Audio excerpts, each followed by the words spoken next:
Okay, so these questions that I have listed here, these are less, I mean, they don't sound so much like they're designed to be blasphemous and insulting. There are questions like, are there ghosts? The Bible talks about ghosts. The disciples thought that Jesus was a ghost when he was walking on the water. Are there aliens? What should we think of aliens? I've heard people have interesting discussions on whether or not aliens are angels and demons and stuff like that.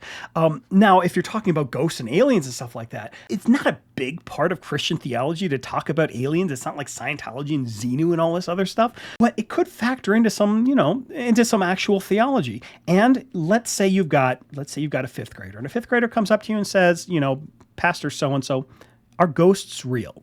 I'm scared of ghosts or something like that. Or I think ghosts are cool. Are ghosts real? You can answer that as a pastor. You can talk about that as a Christian. You don't have to say, okay, well, this is a dumb question. I'm not going to answer because ghosts are dumb and aliens are dumb and I'm just not going to question this. Again, this is an opportunity for you to share the gospel, not just say, well, that doesn't dignify a response.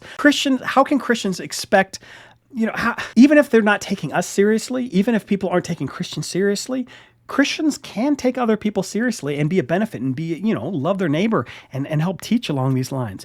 So whether or not the question is designed to be insulting to Christians, just look at it as an opportunity to love your neighbor. They're coming up to you and talking. Look in the Bible. How many times in the Bible did the people come up to Jesus and try to trick him and try to ask him a question?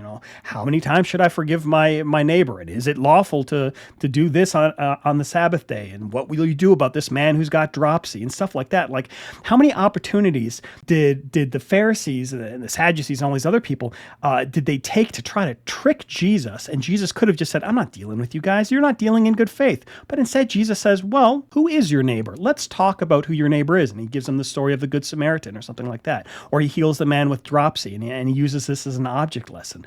So let's follow in Christ's examples. When people have stupid questions, when people have dumb questions, when people have insulting questions, if you have the opportunity, if you have the time and you have the ability to do it, it might not be all bad to just engage with them and be like, hey, I mean, that's an interesting theory, but let's talk about it. And you have to learn a little bit of, verbal judo, verbal jujitsu to kind of deal with that. You don't want to say, hey, you're an idiot. That's a stupid question. And I'm going to answer it the way I want to. You're going to say, that's interesting. Let's talk about that. It's usually a good way to continue a conversation.